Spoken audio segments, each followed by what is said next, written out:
Hello வணக்கம்.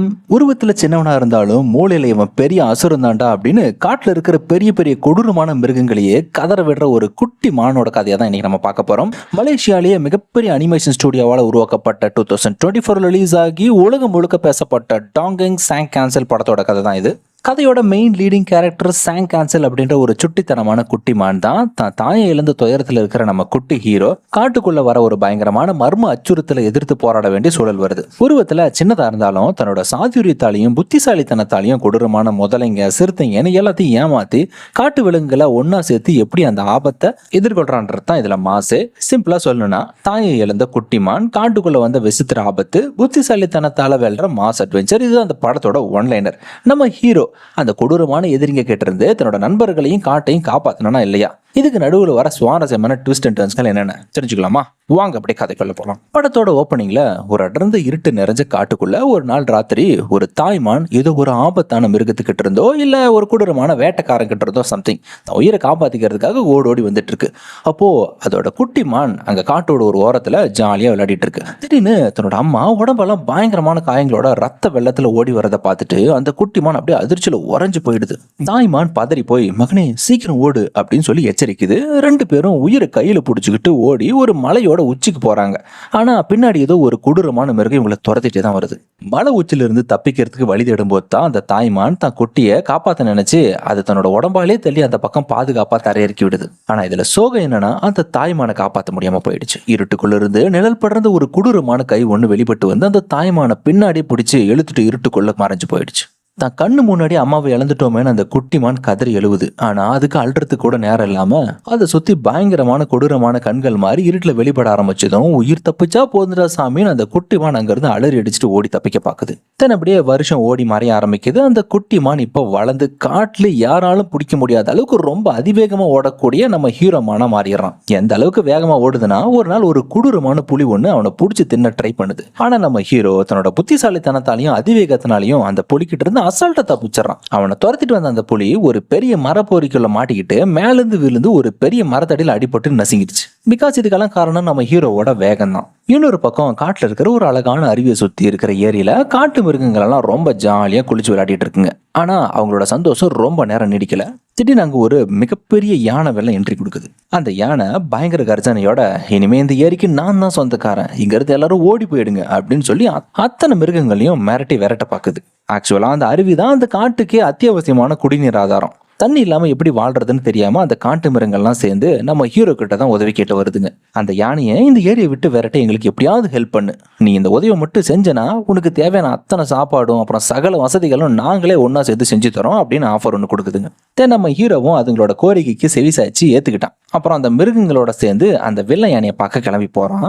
அப்படி அந்த யானை முன்னாடி போய் கம்பீரமா நின்ன நம்ம ஹீரோ ஒழுங்கா இந்த ஏரியை விட்டு அமைதியா ஓடி போயிரு அப்படின்னு அன்பா ஆர்டர் போடுறான். ஆனா இதை கேட்டதுமே அந்த யானைக்கு கோபம் தலைக்கேறிடுச்சு போல.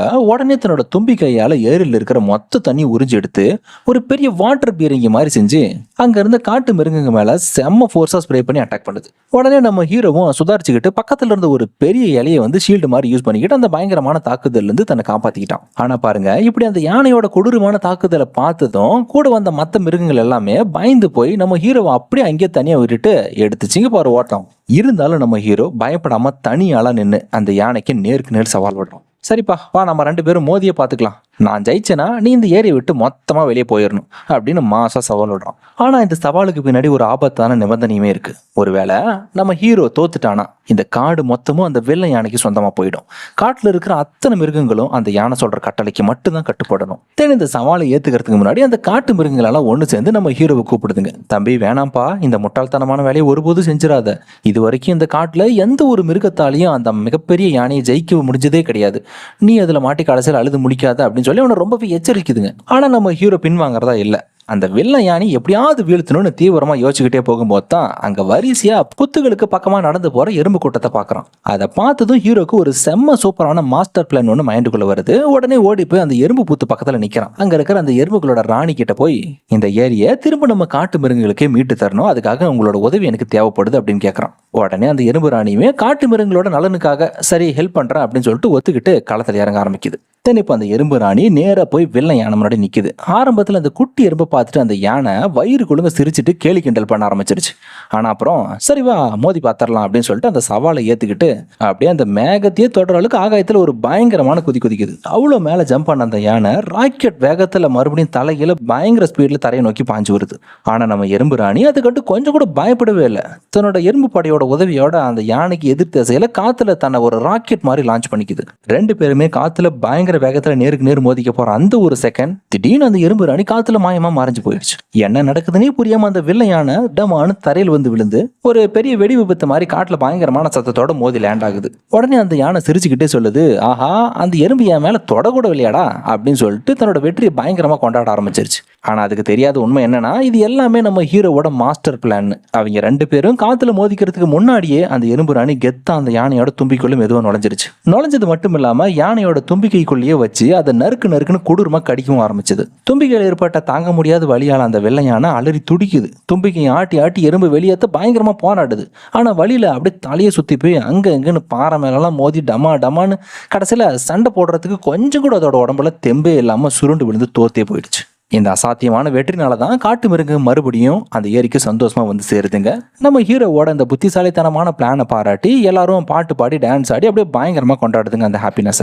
தென் கொண்டாட்டம் எல்லாம் முடிஞ்சதுக்கு அப்புறம் நம்ம ஹீரோ ஜாலியா காட்டுக்குள்ள அப்படியே வாக்கிங் போயிட்டு இருக்கான். அப்போ திடீர்னு அவனோட மாஸ்டரான அணில் ஒன்று வந்து அவனோட மண்டையில டங்குன்னு ஒரு அடி போடுது. டே தம்பி, ஒரு சின்ன வெற்றியை பார்த்துட்டு ரொம்ப தலகணம் காட்டாத. இந்த காட்டுக்குள்ள எப்போ வேணா எந்த உருவத்தில் வேணா புது புது ரூபத்தில் ஆபத்து காத்துட்டே இருக்கும். ஸோ கவனமாக இருக்க பழகிக்கோ அப்படின்னு சொல்லிட்டு தன்னோட சீடனான நம்ம ஹீரோக்கு எச்சரிக்கை கொடுக்குறாரு. சரின்ட்டு நம்மளும் குருவோட அறிவுரைக்கு நன்றி சொல்லிட்டு, ஆமாம் குருவே, ஆனால் உங்களோட அந்த சிறந்த பயிற்சினால தானே இன்னைக்கு என்னால் அந்த காட்டில் அத்தனை பிரச்சனைகளையும் என்னால் அசால்ட்டாக தீர்க்க முடிஞ்சது அப்படின்னு கெத்தாக சொல்லி காட்டுறான். ஆனால் அவனுக்குள்ளேயும் ஒரு ஆறாத வடுவா ஒரு பெரிய மிஸ்ட்ரியாவே அவனோட அம்மாவுக்கு என்ன ஆச்சுன்ற விஷயம் இருந்துகிட்டே தான் இருக்கு. அந்த அன்னைக்கு அந்த சோகமான ராத்திரில தன்னோட அம்மாவை பிடிச்சி எடுத்துட்டு போன அந்த கொடூரமான நிழல் உருவம் மட்டும்தான் அவனுக்குள்ள ஞாபகத்தில் இருந்துட்டே இருக்கு. நம்ம ஹீரோக்கு அந்த உண்மையை தெரிஞ்சுக்கணும்னு பயங்கர ஆசை. ஆனால் அவனோட அம்மா இந்த காட்டுக்கு அப்பாற்பட்ட ஏதோ ஒரு ஆபத்தான மலைப்பகுதிக்குள்ள தான் எங்கேயோ காணாமல் போயிருக்காங்கன்றது நல்லாவே தெரியுது. ஆனால் அந்த மலைக்கு எப்படி போறது, வழி எங்கே இருக்கும் அப்படின்னு அவனுக்கு இது வரைக்கும் சரியா தெரியல. அப்போ அங்கே ஒரு காக்கா ஒன்று வந்து என்ட்ரி கொடுத்து, எனக்கு அந்த மலைக்கு போகிற வழி நல்லாவே தெரியும், நான் உன்னை கூட்டிட்டு போறாங்க அப்படின்னு சொல்லிட்டு வழி சொல்ல ஆரம்பிக்குது. ஆனா பாருங்க, நம்ம ஹீரோவோட குருவான அந்த அணிலுக்கு இந்த காக்கா மேல கொஞ்சம் கூட நம்பிக்கையே இல்லை. டே தம்பி, இந்த காக்காயை நம்பாத, இது ரொம்பவே ஆபத்தானது, நீ பேசாம இந்த காட்டுல இருந்துரு அப்படின்னு அறிவுரை சொல்றாரு. ஆனா ஹீரோ அவனோட முடிவுல ரொம்ப தெளிவா இருக்கான். அம்மாவுக்காக அந்த மலைக்கு கண்டிப்பா போயே திருவேன்னு சொல்லி பயணத்துக்கு தேவையான அத்தனை பொருளையும் சேகரிக்க ஆரம்பிக்கிறான். தன்னோட சீடனான நம்ம ஹீரோ புடிவாதமா இருக்கிறத பார்த்த அந்த அணில் குரு அவன் சேகரிச்சு வச்சிருந்த அத்தனை திங்ஸையும் டக்குன்னு புடிங்கி வச்சுக்கிறாரு. நீ இந்த ஆபத்தான பயணத்துக்கு தகுதியானவனா பார்க்கலாம், ரெண்டு பேருக்கு இடையில ஒரு மிகப்பெரிய சண்டை வச்சுக்கலாம், நீ என்னை ஜெயிச்சதுக்கு அப்புறம் வேணா இந்த பொருளை என்கிட்ட இருந்து எடுத்துட்டு அப்புறம் கிளம்பிக்கோ அப்படின்னு சவால் விடுறாரு. பதிலுக்கு நம்ம ஹீரோவும் அந்த சவாலை ஏத்துக்கிறான். ஆனா ரெண்டு பேரும் நிஜமாவே அடிச்சு உருண்டு சண்டை போடுவாங்கன்னு பார்த்தா அங்க ஒரு பயங்கரமான டான்ஸ் தான் கடைசியில் நடக்குது. ரெண்டு பேரும் செம்மையா ஆட்டம் போட ஆரம்பிச்சிட்டாங்க.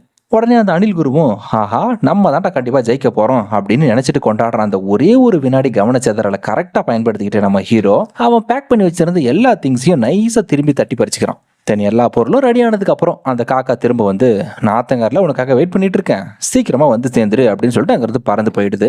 ஆனா நம்ம அணில் குருவுக்கு இன்னுமுமே அந்த காக்காயோட உண்மையான எண்ணத்து மேல பயங்கரமா சந்தேகம் இருந்துட்டே தான் இருக்கு. உடனே தன்னோட ஆயுதத்தை வச்சு அந்த காக்காயை மரக்கலையோட சேர்த்து வச்சு இறுக்கி பிடிச்சி, என் சீடனுக்கு மட்டும் ஏதாவது துரோகம் பண்ணுன அப்புறம் உன்னை உயிரோட விட மாட்டேன் பாத்துக்கோ அப்படின்னு மிரட்டுறாரு.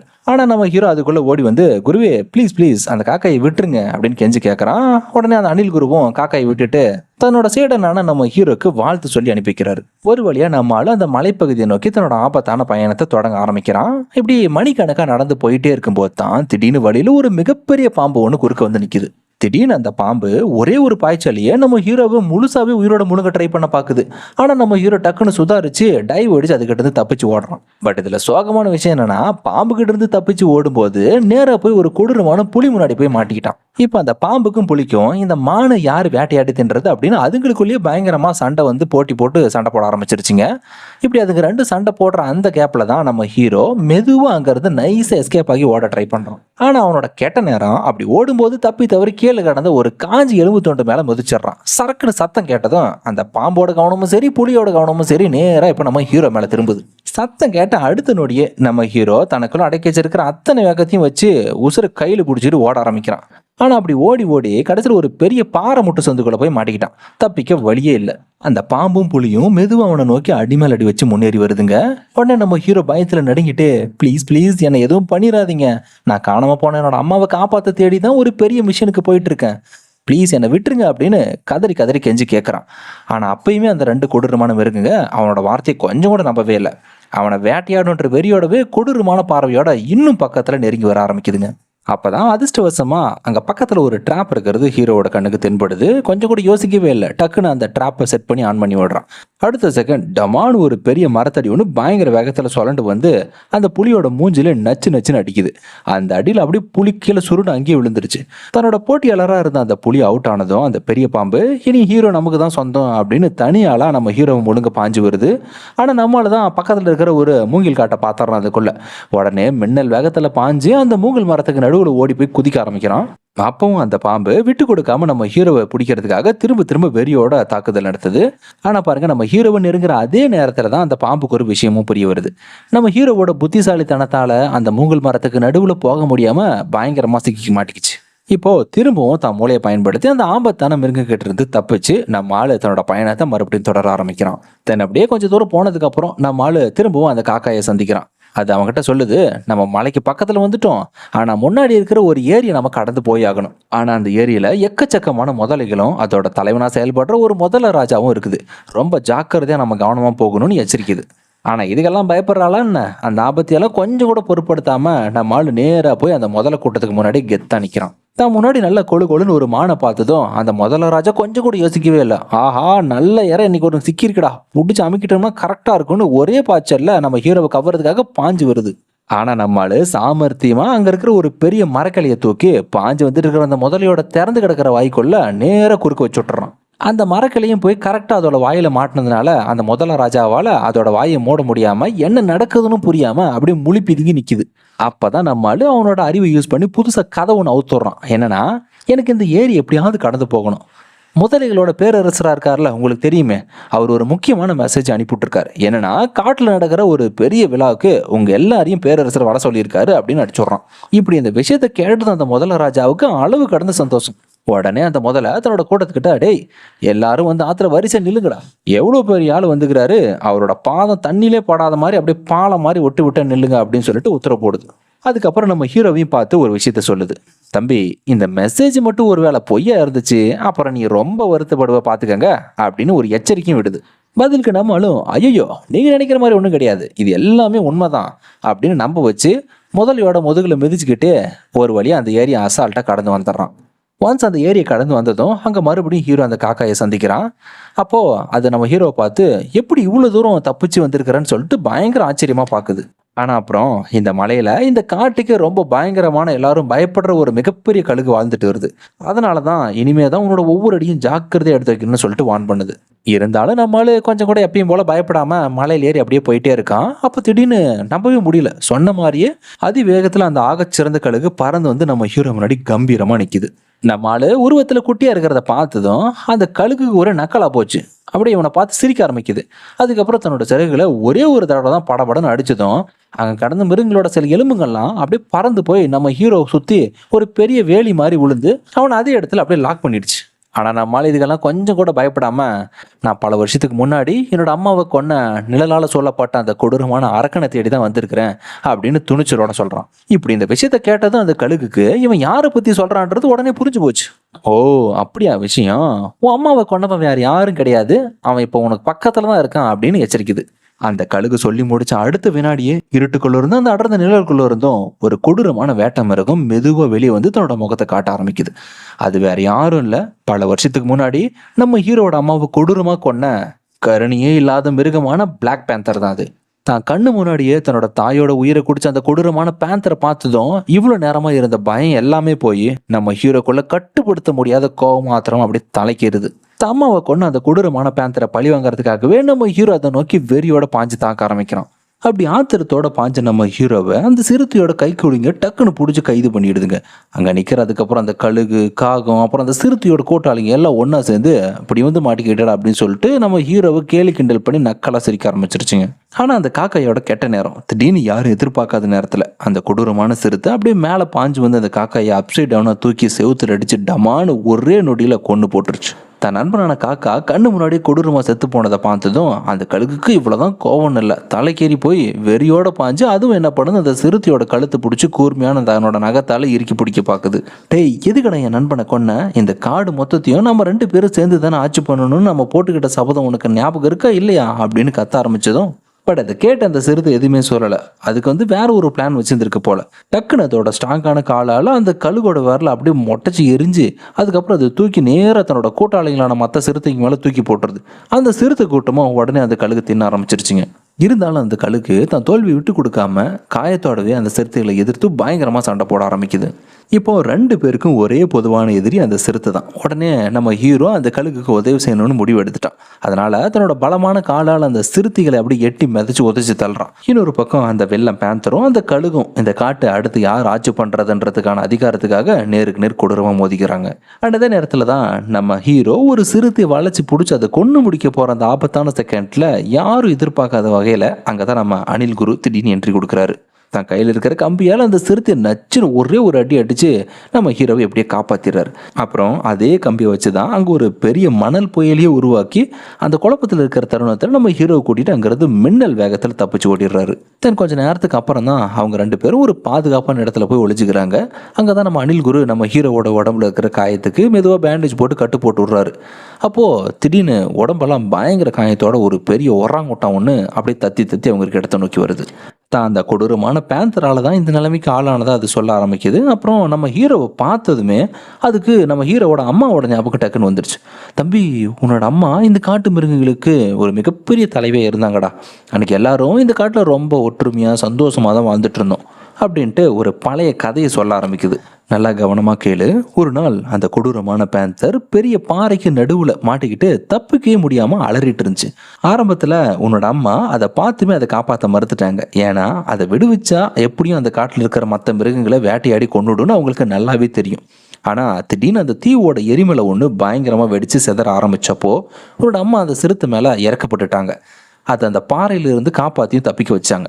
ஆனால் பாரு, தப்பிச்சு வெளியே வந்த அடுத்த நொடி அந்த கொடூரமான சிறுத்தை செஞ்ச நன்றி கடமை என்ன தெரியுமா? உன்னோட அம்மாவுக்கு தன்னை காப்பாற்றினவனோட அம்மாவை கொஞ்சம் கூட கருணையே இல்லாமல் தன்னோட கூர்மையான நகத்தால் கொடூரமாக தாக்கி கடைசியில் உங்க கண்ணு முன்னாடி அவங்கள கொண்டு போட்டுருச்சுன்னு அந்த ஒராங்கட்ட கதையை சொல்லி முடிக்க தன் தாயோட அந்த அநியாயமான முடிவையும் அவங்களோட தியாகத்தையும் கேட்டதுக்கப்புறம் நம்ம ஹீரோக்கு தாங்க முடியாத துக்கம். கதறி கதறி அழுக ஆரம்பிச்சிட்டான். அப்போ அந்த ஒராங்கொட்டான் அதனோட கடைசி மூச்சை விடுறதுக்கு முன்னாடி, தம்பி, நீ தான் எப்படியாவது அந்த பேந்தரை பழி வாங்கி திரும்பவும் இந்த காட்டை ஒரு அமைதியான நிலைமைக்கு கொண்டு வரணும்டா அப்படின்னு கேட்டுட்டே தன்னோட உயிரை விட்டுருது. அப்புறம் மறுநாள் காலையில் நம்ம ஹீரோவும் அந்த அனில் குருவும் சேர்ந்து தான் இறந்து போன அந்த ஒராங்கொட்டானுக்கு பூவெல்லாம் தூவி அஞ்சலி செலுத்தி ஒரு ஆழ்ந்த இறக்கம் தெரிவிக்கிறாங்க. ஆக்சுவலாக நம்ம ஹீரோவுக்கு அந்த சிறுத்தை எதிர்கொள்றதுக்கான வெறி முன்னைய விட இப்போதான் அதிகமாயிடுச்சு. ஆனால் அவனோட குருவான அனில் சொல்றாரு, தம்பி, அந்த சிறுத்தை ரொம்ப பலமா இருக்குடா, வெறும் காட்டு முன்னாடித்தனமான பலத்தால் மட்டும் அதை ஜெயிக்க முடியாது நம்மளால அப்படின்னு எச்சரிக்கை பண்றாரு. தென் உடனே நம்ம ஹீரோவும் காட்டில் இருக்கிற அத்தனை மிருகங்களையும் ஒன்று திரட்டி எல்லாரையும் ஒரு இடத்துல வர வச்சு அந்த சிறுத்தையை எதிர்த்து போராடலாம் அப்படின்ற மாதிரி பிளான் பேசுறான். ஆனா அவங்க ஏதாச்சும் பண்றதுக்குள்ளேயே அங்க அந்த கொடூரமான சிறுத்தையும் அதோட கூட்டமும் வந்து காட்டில் இருக்கிற மொத்த முயலோட பொந்துகளையும் கண்டுபிடிச்சி தாக்குதல் நடத்த ஆரம்பிச்சிருச்சுங்க. விஷயம் தெரிஞ்சு இதை பார்த்ததும் நம்ம ஹீரோவும் அனில் குருவும் அவங்களுக்கு உதவி செய்யறதுக்காக வேக வேகமாக ஓடி வராங்க. அங்கே அந்த குட்டி முயலுங்க தங்களோட உயிரை காப்பாற்றிக்கிறதுக்காக அதுங்களால முடிஞ்ச அத்தனை தாக்குதலையும் ட்ரை பண்ணுதுங்க. லைக் ஈட்டியை வச்சும் அப்புறம் விதைகள் மூலமாக உருவாக்கின துப்பாக்கி வச்சும் ஒரு மாபெரும் வேட்டை மிருகங்களை எதிர்த்து சண்டை போடுதுங்க. ஆனால் அந்த கொடூரமான சிறுத்தைங்க முயலோட தாக்குதலை அசால்ட்டாக தடுத்து அதுங்களை கடிச்சும் நகத்தால் கீரியும் கொடூரமாக அட்டாக் பண்ண ஆரம்பிக்குதுங்க. இதோட விளைவாக கொஞ்சம் கொஞ்சமாக முயல்களோட கூட்டம் அப்படியே அழிய ஆரம்பிச்சிருது. சில முயலுங்க தரையில் நிலத்தடியில் பயந்து சுரங்கப்பாதையில் வெளியே தப்பிச்சு ஓட ட்ரை பண்ணுதுங்க. அதே நேரத்தில் அப்பயும் அந்த சிறுத்தைங்க விடாமல் அதுங்களை துரத்தி பிடிக்க ஆரம்பிக்குதுங்க. தென் ஃபைனலாக அந்த கொடூரமான சிறுத்தைங்க அதுங்களோட நகங்களை வச்சு ஒரு பெரிய ஸ்பார்க் மாதிரி கிரியேட் பண்ணி அங்கே இருக்கிற மரத்தை மேலே அப்படியே தீப்பத்தி எரிய வைக்குதுங்க. அப்படி அந்த தீப்பொறி காட்டில் இருக்கிற மரங்கள் மேலே பட்டதும் அப்படியே அந்த தீப்பொறி எரிய ஆரம்பித்து காடு முழுசும் அப்படியே கொழுந்து விட்டு தீ பரவுது. கொஞ்ச நேரத்துலேயே நம்ம ஹீரோவும் குருவும் அங்கே வந்து சேர்ந்துடுறாங்க. ஆனால் அதுக்குள்ளே ரொம்ப லேட் ஆயிடுச்சு. பெரும்பாலும் எக்கச்சக்கமான முயலுங்க காப்பாற்ற வழி இல்லாமல் தரையில் செத்து போய் கிடந்ததுங்க. இந்த கொடூரமான காட்சியை பார்த்து அப்படியே நெஞ்சு பதற ஆரம்பிக்கிற அதே நேரத்தில் தான் நம்ம ஹீரோ தன்னோட நண்பனான ஒரு குட்டி முயல் அங்கே பார்க்குறான். அந்த அழிலிருந்து நூலில் தப்பிச்ச அந்த ஒரு முயல் மட்டும்தான் அங்கே நடந்த அத்தனை அநியாயத்தையும் நம்ம ஹீரோ கிட்ட சொல்லி கதறி அழுவ ஆரம்பிக்குது. அப்புறம் அந்த கொடூரமான சிறுத்தைகளை எப்படி எதிர்கொள்றதுன்னு ஹீரோ கிட்ட உதவியும் கேட்குது. கரெக்டாக அப்போ அங்கே ஓடி வர்றாரு அனில் குரு. தம்பி, அந்த கொடூரமான சிறுத்தைகளும் அதோட கூட்டமும் அடுத்ததாக முதலோட இடத்த கைப்பற்றுறதுக்காக ஆத்தங்கரை நோக்கி போயிட்டு இருக்குங்கப்பா அப்படின்னு சொல்லி முடிக்கிறார். உடனே நம்ம ஹீரோவும் வேக வேகமாக அங்கே போக ஆரம்பிக்கணும். ஏன்னா பொதுவான எதிரியான அந்த சிறுத்தைகளை எதிர்கொள்ளணும்னா முதல்ல ராஜாவோட உதவி எனக்கு தேவைப்படுது. ஸோ அதுக்கு முன்னாடி அங்கே போய் இவன் கேட்கலான்னு முடிவு பண்ணுறான். ஆனால் பேட் லக் என்னன்னா, அவன் அங்கே போய் சேரும்போது நிலைமை ரொம்ப மோசமாக கடந்திருக்கு. அந்த முதலைங்களையே அந்த கொடூரமான சிறுத்தை கூட்டம் கேவலமாக தோக்கடிச்சு அவங்கள வேட்டையாடி தின்னுட்டு இருக்குங்க. இதை பார்த்து கோபமான முதல்ல ராஜா அந்த சிறுத்தையோட தலைவனுக்கு ஒரு சவால் ஒன்று விடுது. வாடா, இந்த ஏரிக்குள்ள நம்ம 2 பேரும் மோதி பார்த்துக்கலாம், யார் ஜெயிக்கிறாங்களோ அவங்களுக்கு தான் இந்த இடம் சொந்தம் அப்படின்னு சவால் விடுது. தன்னோட பலத்து மேல அதீத நம்பிக்கை வச்சிருந்த அந்த கொடூரமான சிறுத்தையும் அதோட சவாலை ஏத்துக்கிட்டு தண்ணிக்குள்ள இறங்குது. ஆனா தண்ணிக்குள்ள அது இறங்கின அடுத்த நொடி முதல்ல ராஜா டக்குன்னு அதோட முதுகு மேல பாஞ்சு அதோட கழுத்தை நச்சுன்னு கவி பிடிச்சி ஏரியோட ஆழத்துக்கு இழுத்துட்டு போயிடுச்சு. அதுக்கப்புறம் தண்ணிக்குள்ளேயே வச்சு அந்த சிறுத்தையை முதல்ல ராஜா தோற்கடிக்கிற நிலைமை வர செகண்ட்ல அந்த கொடூரமான சிறுத்தை என்ன பண்ணுச்சு தெரியுங்களா? திரும்பவும் அது தன்னோட கூர்மையான நகத்தை பயன்படுத்தி தண்ணிக்குள்ளேயே வச்சு மறுபடியும் ரிட்டர்ன்ல முதல்ல ராஜாவோட கண்ணை குத்தி கொடூரமா கிழிச்சு குருடாக்கிருச்சு. இந்த கேப்பை பயன்படுத்திக்கிட்டு தான் முதல்ல ராஜா கிட்ட இருந்து விடுபட்டு மேலே வர ஆரம்பிக்குது தண்ணி மேல. அந்த முதல்ல ராஜாவும் விட்டு கொடுக்காம தன்னோட பலமான வாளால மறுபடியும் டமாரும் ஒரு அடி அடிக்குது. அந்த அடியில் அந்த கொடூரமான சிறுத்தை மறுபடியும் தூக்கி வீசி திரும்ப தண்ணி மேலேயே வந்து விழுது. முதல்ல ராஜா திரும்பவும் பாஞ்சு அந்த சிறுத்தை காப்ப ட்ரை பண்ணுது. ஆனா அந்த சிறுத்தை தன்னோட காலால் அந்த தாக்குதலை தடுத்து முதல்ல ராஜாவை அப்படியே தரையில தூக்கி எறிஞ்சிருது. அதோட நிறுத்தாம அந்த சிறுத்தை முதலையோட ராஜா மேல பாஞ்சு மேலே ஏறி தன்னோட கூர்மையா நகத்தால அதோட முதுக பயங்கரமா கிழிச்சு தொங்க விட்டுருச்சு. இதனால முதலையோட ராஜா வலியால் அலற ஆரம்பிச்சிருச்சு. கோவத்தில் முதல்ல ராஜா திரும்பவும் தாக்க ட்ரை பண்ணுது. ஆனால் அந்த சிறுத்தை அதோட கழுத்து கவி பிடிச்சி அதோட வயிற்று பகுதியை கொடூரமாக நகத்தாலே கிழிச்சிருது. தென் கடைசி முயற்சியாக முதல்ல ராஜா அதோட உடம்பு பயங்கரமாக சுழச்சடிக்கிற தாக்குதலை யூஸ் பண்ணி சண்டையை திரும்பவும் ஏரியோட ஆழத்துக்கு இழுத்துட்டு போக ட்ரை பண்ணுது. ஆனால் கொஞ்ச நேரத்துலேயே அந்த சிறுத்தை முதல்ல ராஜாவை தூக்கிட்டு திரும்பவும் மேலே வந்து பாறை மேலே மோதி தூக்கி வீசுது. இதனால முதல்ல ராஜா ஃபர்ஸ்ட் தன்னை காப்பாத்திக்கு தான் போராடுது. ஆனா அந்த கொடூரமான சிறுத்தை அதோட நெஞ்சிலே ஆழமான ஒரு பெரிய காயத்தை உண்டு பண்ணிடுச்சு. உடம்புல இருந்து ரத்தம் அதிகமாக வெளியேறி போக போக முதல்ல ராஜா ரொம்பவே பலவீனமாகி சுருண்டு விழுந்துருச்சு. அதுங்களோட தலைவனுக்கு நேர்ந்த அந்த கொடூரமான நிலைமை பார்த்த மற்ற முதலைங்க எல்லாரும் கோவம் வந்து அதுங்களை எதிர்த்து அட்டாக் பண்ண ட்ரை பண்ணுதுங்க. ஆனா அந்த சிறுத்தையோட கூட்டம் அவங்கள அசால்ட்டா தோக்கடிச்சு விரட்டி அடிச்சிருச்சுங்க. இப்படி முதலைங்களோட கதை அத்தோட முடிஞ்சதுன்னு நினச்ச நேரத்தில் தான் முதல்ல ராஜா இன்னமும் உயிரோட தான் இருக்காருன்றதை உணர்ந்ததும் அவரோட உடம்பு தூக்கிட்டு மற்ற முதலைங்களாம் அங்கேருந்து மெதுவாக கிளம்பி தப்பிச்சு போக தான் பார்த்துச்சுங்க. அந்த கொடூரமான சிறுத்தையோட பயங்கரமான பலத்தை பார்த்ததும் நம்ம ஹீரோவோட முயல் நண்பன் பயத்தில் அப்படியே நம்பிக்கை இழந்து கதற ஆரம்பிச்சிருச்சு. ஆனால் நம்ம ஆளு விட்டு கொடுக்கறதா இல்லை. உடனே தன்னோட நண்பனான முயல்கிட்டையும் அனில் குருக்கிட்டையும் நீங்கள் 2 பேரும் போய் காட்டில் இருக்கிற அத்தனை மிருகங்களையும் திரட்டி ஒரு மீட்டிங்க்கு வர சொல்லி கூப்பிடுங்க அப்படின்னு உத்தரவு போட்டு அனுப்புகிறான். அவங்களும் அதை செய்யறதுக்காக வேக வேகமாக ஓட ஆரம்பிக்கிறாங்க. இவனும் என்ன பண்ணுறான், தப்பிச்சு போன மற்ற முதலைங்கிட்ட போய் ஃபஸ்ட்டு உதவி கேட்கலான்னு முடிவெடுக்கிறான். தேடி பிடிச்சி ஏரியை கடந்து அவங்களோட தலைவன்கிட்ட பேச ட்ரை பண்ணுறான். ஆனால் அங்கேருந்து ஒரு முதல்ல பயந்து போய் திடீர்னு நம்ம ஹீரோ மேலே பாஞ்சு தாக்க ஆரம்பிச்சிருச்சு. ஆனால் அதே செகண்டில் தான் யாரும் எதிர்பார்க்காத வகையில் ஆகாயத்திலிருந்து பயங்கரமான ஸ்பீடில் ஒரு உருவம் காற்றுல பாஞ்சு வந்து நம்ம ஹீரோவை தூக்கிட்டு மேகத்துக்குள்ளே மாயமாக மறைஞ்சு போயிடுச்சு. இன்னொரு பக்கம் அந்த காட்டு மிருகங்களெல்லாம் ஒன்று கூடி நம்ம ஹீரோக்காக வெயிட் பண்ணிட்டு இருக்குங்க. ஆனால் எவ்வளோ நேரம் வெயிட் பண்ணியுமே நம்ம ஹீரோவை ஆளையை காணோம். உடனே இதுங்களாம் என்ன நினச்சிருச்சு, நிஜமாவே நமக்கு உதவி பண்ண வருவானா இல்லை தப்பிச்சு காட்டை விட்டு ஓடிட்டானா அப்படின்னு மிருகங்கள்லாம் சந்தேகப்பட ஆரம்பிச்சிருச்சுங்க. அப்போது திடீர்னு ஆகாயத்திலிருந்து அந்த மிகப்பெரிய கழுகோட ரெக்கைங்களோட சத்தம் படப்படம் நடிக்கிறது கேட்க ஆரம்பிக்குது. கரெக்டாக அந்த கழுகுக்கு பக்கத்துலேயே நம்ம ஹீரோவும் கம்பீரமாக ஆகாயத்திலிருந்து கீழே இறங்கி வரான். அந்த கழுகை பார்த்ததும் கூட்டத்தில் இருந்த அத்தனை காட்டு மிருகங்களும் அப்படியே பயந்து நடுங்க ஆரம்பிச்சிருச்சுங்க. அதுக்கப்புறம் நம்ம ஹீரோ தான் அவங்க கிட்ட, யாரும் பயப்படாதீங்க, இந்த கழுகு தான் நம்ம கூட சேர்ந்து நம்மளுக்காக அந்த கொடூரமான சிறுத்தை எதிர்த்து போராடுறதுக்காக உதவி பண்ண போகுதுன்னு எடுத்து சொல்கிறான். நம்ம ஜெயிக்கிறதுக்கான வாய்ப்பு வேணா ரொம்ப ரொம்ப கம்மியாக இருக்கலாம். ஆனால் அந்த காடு தான் நம்மளோட வீடு. ஸோ எந்த நிலைமை வந்தாலும் சரி உயிரை கொடுத்தாவது நம்ம வீட்டை காப்பாற்றி ஆகணும்னு ஆவேசமாக சொல்கிறான். அப்படி அவன் பேசின ஒவ்வொரு வார்த்தையும் அந்த காடு முழுக்க எதிரொலிக்குது. அவனோட வார்த்தையை கேட்டதும் அத்தனை மிருகங்களும் அன்னைக்கு அவனோட அம்மாவை எப்படி இந்த காட்டுக்கு ஒரு மிகப்பெரிய தலைவியாக இருந்தாங்களோ அதே மாதிரி இந்த தலைவனா இப்போ நம்ம ஹீரோ உருவத்தில் பார்க்குறாங்க. சரின்ட்டு எல்லாரும் ஒன்று சேர்ந்து இந்த காட்டுக்காக சண்டை போடுறதுக்காக ஒத்துக்கிறாங்க. அதுக்கப்புறம் தான் நம்ம ஹீரோ அத்தனை மிருகங்களையும் வச்சு அந்த கொடூரமான சிறுத்தை கூட்டத்தை வீழ்த்துறதுக்காக ஒரு தரமான மாஸ்டர் பிளான் ஒன்று ரெடி பண்ண ஆரம்பிக்கிறான். இன்னொரு பக்கம் காட்டோட ரொம்ப தூரத்தில் அந்த சிறுத்தை தன்னோட கூட்டாளிங்க எல்லாத்தையும் ஒன்று திரட்டுது. இன்னைக்கு ராத்திரி நமக்கு ஒரு பெரிய விருந்து காத்துட்ருக்கு. அதனால நீ காட்டில் இருக்கிற அத்தனை மிருகத்தையும் வேட்டையாடி தின்ன போகிறோம் அப்படின்னு எல்லாம் ரெடியாக இருங்கடான்னு சொல்லுது. தென் வானத்தில் நிலா வெளிச்சம் வந்ததும் அந்த சிறுத்தை கூட்டம் அதுங்களோட இறைய வேட்டையாடுறதுக்காக காடு முழுசும் தேடி கிளம்புதுங்க. ஆனால் அதில் ஆச்சரியம் என்னென்னா, காடு முழுசும் அதுங்க சுற்றி பார்க்குதுங்க. ஆனால் ஒரு சின்ன மிருகம் கூட அதுங்க கண்ணில் படவே இல்லை. எல்லாம் வெறிச்சோடி கிடக்குது காடு. கொஞ்சம் தூரம் நடந்து போனால் அங்கே ஒரு காட்டு பகுதியில் தீ மூட்டிட்டு ஒரே ஒரு நம்ம ஹீரோவோட முயல் நண்பன் மட்டும்தான் தனியால் உட்காந்து ஒரு கம்பியில் கேரட்டை மாட்டி விட்டு ஜாலியாக சுட்டு சாப்பிட்டுட்டு இருக்கு. அப்படி அந்த முயலை தனியாக பார்த்ததும் அந்த சிறுத்தைங்க, ஆஹா நல்ல இறடா கிடச்சிருச்சுரா இன்னைக்குன்னு சொல்லிட்டு நைஸாக அதுக்கிட்ட நெருங்கி போக பார்க்குது. ஆனால் அதே செகண்டை தான் யாரும் எதிர்பார்க்காத நேரத்தில் கோல்டன் கலரில் நம்ம ஹீரோ ஒரு கவசத்தை போட்டுக்கிட்டு அப்படியே மாசாக என்ட்ரி கொடுத்து நிற்கிறான். அப்படி வந்த உடனே அட்டாக்கை ஸ்டார்ட் பண்ணுங்கடா அப்படின்னு உத்தரவு போட்ட அடுத்த நொடி தரைக்கடியிலிருந்து ஒரு ஸ்ப்ரிங் ஒன்று டக்குன்னு மேலே வந்ததும் நம்ம முயல் நண்பன் பாதுகாப்பாக தூக்கி வீசப்பட்டுறான். அண்ட் அதே நேரத்தில் தான் மண்ணுக்கடியிலேருந்து நிறைய குட்டி குட்டி முயலுங்க சண்டைக்கு தயாராக வெளியே வருதுங்க. அதுங்க உருவத்தில் சின்னதாக இருந்தாலும் எல்லாரும் ஒன்று சேர்ந்து மொத்த பழத்தையும் பாறாங்கல்லையும் எடுத்து அந்த சிறுத்தைங்க மேலே சர்றா மாதிரியே வீசி தாக்குதுங்க. அந்த கல்லுங்களும் அந்த சிறுத்தைங்க மேலே பட ஆரம்பிக்கவும் தப்பிக்க முடியாமல் அந்த சிறுத்தைங்க அங்கங்கன்னு செதறி ஓடுதுங்க.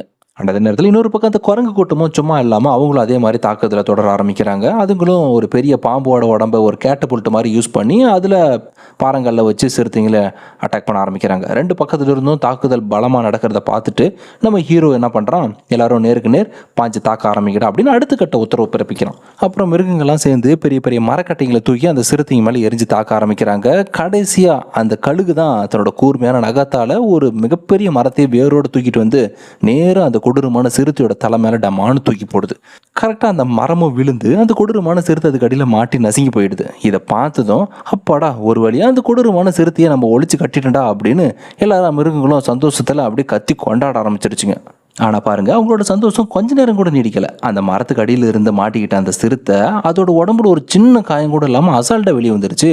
வெறியோட அந்த சிறுத்தை தான் படைக்கிட்ட போய் சொல்லுது, டேய் அந்த மானையும் அதோட நண்பர்களையும் ஒன்றுத்தையும் விடாதீங்கடா, எல்லாரையும் தங்களோட முழு பலத்தை வச்சு அட்டாக் பண்ணி ஒழிச்சு கட்டியிருக்குடா அப்படின்னு கத்துது. ஆனால் நம்மால் இதை பார்த்து கொஞ்சம் கூட பயப்படவே இல்லை. பாருங்க, கண்ணில் தைரியத்தோட தன் காட்டு மிருகங்களோட படையை கூட்டிட்டு இந்த காட்டோட தலையெழுத்தி தீர்மானிக்க போற அந்த இறுதிக்கட்ட போர்க்களத்துக்குள்ள வெறியோட பாஞ்சு அட்டாக் பண்றான். போர் வேற பயங்கர தீவிரமாக நடக்க ஆரம்பிக்குது. நம்ம குட்டி முயலுங்கள்லாம் அத்தனை தைரியத்தோட போராடினாலுமே அந்த கொடூரமான சிறுத்தைங்க அவங்கள அசால்ட்டாக தோக்கடிச்சிருச்சுங்க. ஆனால் அதே நேரத்தில் தான் நம்ம கழுகுமே ஆகாயத்திலிருந்து பாஞ்சு வந்து ஒரு ஃப்ளையிங் அட்டாக் பண்ணுது. இருந்தாலும் எதிரிகளோட கூட்டம் ரொம்ப அதிகமாக இருந்ததுனால அந்த கழுகையுமே கடைசியில் சிறுத்தை கூட்டம் வளைச்சி பிடிச்சி சிற பிடிச்சிருதுங்க. அண்ட் இன்னொரு பக்கம் காட்டுக்கு மேலே ரெண்டு சிறுத்தைங்க நம்ம ஹீரோவை வெறியோட துரத்திட்டு இருக்குங்க. ஆனால் நம்ம ஹீரோ தான் அவங்கள விட ரொம்ப வேகமானாச்சே.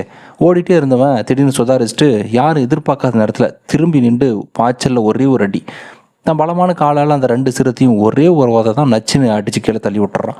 ஆனால் போக போக போர் ரொம்ப கொடூரமாக போயிட்டுருக்கு. அந்த வில்லன் சிறுத்தையோட கை தான் ஓங்கி இருக்கிறதுனால நிலமை ரொம்ப இதே மாதிரி போயிட்டு இருந்துச்சுன்னா காட்டில் இருக்கிற ஒரு மிருகம் கூட உயிரோடு மிஞ்சாதுன்ற கட்டம் வந்துருச்சு. எல்லா நம்பிக்கையும் போச்சு. அவ்வளோதான் நினச்ச அந்த கடைசி செகண்டில் தான் தரையும் அதிர்ற அளவுக்கு பயங்கரமான நிலநடுக்கம் ஒன்று ஏற்படுது. அங்கே தான் தூரத்தில் பார்த்தா நம்ம காட்டு வில்லை யானை தான் மாபெரும் யானைப்படையோட கெத்தை என்ட்ரி கொடுக்குது. ஆரம்பத்தில் இந்த காட்டு யானை மிருகங்களுக்கு எதிரியாக இருந்தாலும் இப்போது நம்ம எல்லாரோட வீட்டையும் நம்ம திரும்ப மீட்கணும்னா கண்டிப்பாக நான் உங்களுக்கு உதவி செஞ்சு ஆகணும்னு சொல்லிட்டு வாக்குறுதி கொடுத்துட்டு போர்க்களத்தில் குதிக்குது. இப்படி ஒரு மிகப்பெரிய பலம் கிடைச்சதும் நம்ம ஹீரோவோட படைக்கு திரும்பவும் ஒரு புத்துணர்ச்சி கிடைச்சிருச்சு. ஆனால் திடீர்னு யாரும் எதிர்பார்க்காத நேரத்தில் அந்த வில்லன் நம்ம ஹீரோ மேலே ஒரு மறைமுகமான தாக்குதல் ஒன்று நடத்திடுறான். அந்த அடியில் நம்ம ஹீரோ வீசப்பட்டு நேராக போய் அந்த கொடூரமான சிறுத்தைக்கும் அவனோட கூட்டத்துக்கு நடுவில் போய் விழுந்துடுறான். தன்னோட சீரனான நம்ம ஹீரோ ஆபத்தில் மாட்டிட்டு உயிருக்கு போராடுறத பார்த்து அனில் குரு ஓடி வந்து அவனை காப்பாற்ற ட்ரை பண்ணுறாரு.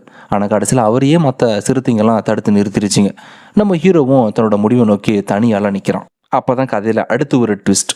அந்த கொடூரமான சிறுத்தையை பழிவாங்க துடிச்சிட்டு இருக்கிற நம்ம முதல்ல ராஜாவும் அதோட முதல்ல கூட்டமும் மாசா என்ட்ரி கொடுத்து நம்ம ஹீரோவை காப்பாற்ற வருதுங்க. ஆக்சுவலாக இப்போ தான் நம்ம ஹீரோவுக்கு பக்கபலமாக இந்த காட்டோட மிகப்பெரிய மாபெரும் பாதுகாவலர்களான 3 கார்டியன்ஸ் வந்து நிற்கிறாங்க. நீரோட வீரனான முதல ராஜா, நிலத்தோட வீரனான யானை, ஆகாயத்தோட வீரனான அந்த கழுகு, இந்த 3 பேரும் சேர்ந்து நம்ம ஹீரோ பக்கத்தில் ஒன்றா கெத்தாக நிற்கிறாங்க. இந்த ஆபத்தான கூட்டணியை பார்த்ததும் அந்த சிறுத்தை கூட்டம் அப்படியே பயந்து போய் ஆளை விடுங்கடா சாமி அப்படின்னு சொல்லிட்டு பின் வாங்கி தப்பிச்சு போக யோசிக்குதுங்க. ஆனால் அவங்களோட தலைவனான அந்த வெள்ளை சிறுத்தை மட்டும் தோல்வி ஏற்றுக்க தயாராகவே இல்லை. பயப்படாமல் திரும்ப போய் தாக்குங்கடா அப்படின்னு உத்தரவு போடுது. ஆனால் பாவம் நம்ம ஹீரோ முன்னாடியும் அந்த 3 பாதுகாவலர்களோட இணைஞ்ச மாபெரும் பலத்துக்கு முன்னாடியும் அந்த சிறுத்தைகளால் ஈடு கொடுக்கவே முடியல. அது மட்டும் இல்லாமல் அங்கே தான் நம்ம ராணி எறும்பு அவளோட மாஸ்டர் பிளானை இறக்குறா. பேரிங்கில் ஸ்விட்ச் பண்ணி தாக்குதலை தொடங்க ஆரம்பிச்சதும் அந்த பேரிங்கில் இருந்து பச்சை நிறத்தில் பிசுப்பான கூழ் மாதிரி ஒன்று வேகமாக பாஞ்சு வருது. அதுக்குள்ளே கிட்டத்தட்ட ஆயிரக்கணக்கான எறும்புகள்லாம் நிறைஞ்சு கிடக்குது. அந்த பச்சை கூழ் போய் நேராக அந்த சிறுத்தைங்க மேலே பட்ட அடுத்த நொடி அதிலிருந்து எறும்புங்க அத்தனையும் சிறுத்தைங்களோட உடம்பு மேலே ஏறிட்டு கொஞ்சம் கொஞ்சமாக இடைவேளியே இல்லாமல் கொத்தி கொத்தி கடிக்க ஆரம்பிக்குதுங்க. தாங்க முடியாமல் வழியில் அந்த சிறுத்தை கூட்டமே அலறி அடித்து துடிக்குதுங்க. அந்த எறும்புகளோட தாக்குதலிருந்து சிறுத்தை கூட்டமே செதறி ஓடினதுக்கப்புறம் கடைசியாக அதில் மிஞ்சினது ஒரே ஒரு சிறுத்தை மட்டும்தான். அது வேற யாருங்கிறது வெள்ளம் சிறுத்தை மட்டும்தான். ஆரம்பத்தில் இருந்து நம்ம காக்காயை செவுத்தில் அடித்து கொன்ன அதே சிறுத்தை தான் அது. இதை பார்த்ததும் நம்ம கழுகுக்கு பயங்கரமாக ஆத்திரம் வருது. டேய், என் நண்பனை நீ தானடா கொன்ன அப்படின்னு பாஞ்சு போய் தன்னோட நண்பனை எப்படி அந்த சிறுத்தை கொடூரமாக கொன்னுச்சோ அதே மாதிரி அந்த சிறுத்தையை செவுத்தோடு வச்சு அமுக்கி தப்பிக்க வழி இல்லாமல் ஒரு வாய்ப்பு கூட கொடுக்காம ஒரே நொடியில் காலி பண்ணிடுச்சு. ஆனால் கிளைமேக்ஸ் இதோட முடியல. தான் படையில இருந்த அத்தனை பேரையும் இழந்து தனிமரமாக நின்னாலும் அந்த கொடூரமான சிறுத்தை தலைமை சிறுத்தை விட்டு கொடுக்காம தனியால போர்க்களத்தில் குதிக்குது. அதோட அசாத்தியமான பலத்தாலையும் வேகத்தாலையும் அங்கிருந்து ஒவ்வொரு காட்டு மிருகத்தையும் அசால்ட்டா தோக்கடிச்சிருது. ஆனால் நம்மளால சும்மா இருப்பானா? டக்குடு பாஞ்சு வந்து தன்னோட பலமான காலால் ஒரு உத விட்டு அந்த கொடூரமான சிறுத்தையை தடுத்து நிறுத்த பார்க்குறான். உடனே சுதாரிச்சுக்கிட்டு அந்த சிறுத்தை தன்னோட கூர்மையான நகத்தால் மறுபடியும் நம்ம ஹீரோவை அட்டாக் பண்ண பாயுது. ஆனால் அதே செகண்டில் தான் சடனாக கழுகு பறந்து வந்து நம்ம ஹீரோவை தூக்கிட்டு ஆகாயத்துக்கு பறந்து போக பார்க்குது. ஆனால் அந்த கொடூரமான சிறுத்தை லேசுப்பட்டது கிடையாது. தரையிலிருந்து ஒரு மிகப்பெரிய பாய்ச்சல் எழுப்பி டக்குன்னு காற்றுல பறந்துடுறத கழுகோட காலை கூர்மையான நகத்தால் கிழிச்சு காயப்படுத்த பார்க்குது. இப்படி இந்த ஆபத்தான நிலையிலுமே ஹீரோ தன்னோட மொத்த பலத்தையும் திரட்டி ஒரே ஒரு அடி அந்த சிறுத்தை கண்ணிலே நச்சுன்னு மிதிக்கிறான்.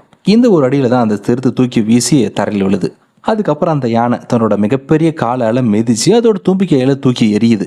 உடனே அந்த கழுகு வந்து அதோட கூர்மையான மூக்கால சிறுத்தை அப்படியே வேகமாக கொத்தி தாக்க ஆரம்பிக்குது. கடைசியாக நம்ம முதல்ல ராஜா அதோட கூர்மையான பல்லால் அந்த கொடூரமான சிறுத்தை கவ்வி பிடிச்சி தரையில் போட்டு டமா டமான்னு அடிச்சு துவைச்சு தொங்க விடுது.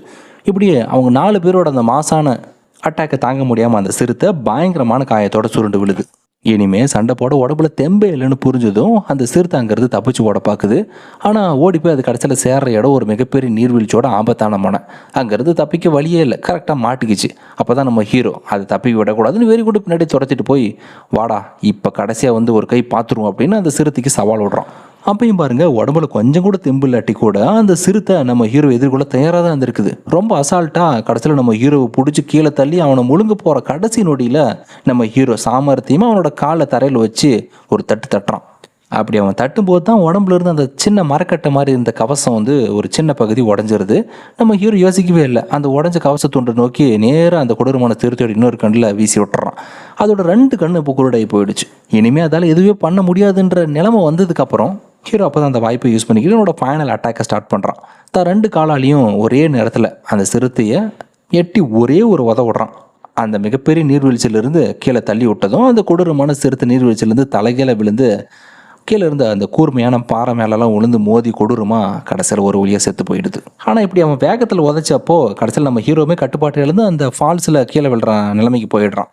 ஐயோ ஹீரோக்கு என்னடா ஆச்சு அப்படின்னு எல்லாரும் பதற அந்த கடைசி நொடியில் அங்கே தான் நம்ம அவனோட குருவான அணில் காற்றுல பறந்து வந்து கொடி மாதிரி ஒன்று யூஸ் பண்ணி ஆகாயத்தில் தொங்கிட்டு இருந்த நம்ம ஹீரோவை பிடிச்சி காப்பாற்றிடுறாரு. அப்புறம் என்ன, காட்டுக்கே ஆபத்தாக இருந்த அந்த கொடூரமான சிறுத்தை கூட்டம் மொத்தமாக அழிஞ்சு போச்சு. காட்டில் இருக்கிற அத்தனை மிருகங்களும் இனிமேல் எந்த பயமும் இல்லாமல் அமைதியாக சந்தோஷமாக வாழ்கிற மாதிரி காட்டி கதையை முடிக்க இதோட படம் முடிஞ்சதுன்னு நினச்சிடாதீங்க.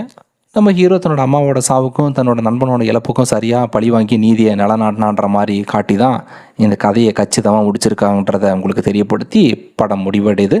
எப்படி இருந்துச்சுன்னு மறக்காமல் லைக் பண்ணி ஷேர் பண்ணி கமெண்ட் பண்ணுங்கள். எனக்கு ஒரு இன்ட்ரெஸ்டிங்கான அனிமேஷன் சீக்வன்ஸில் சந்திக்கிறேன். Until then, bye. Don't forget to subscribe channel was on voiceover. See you guys.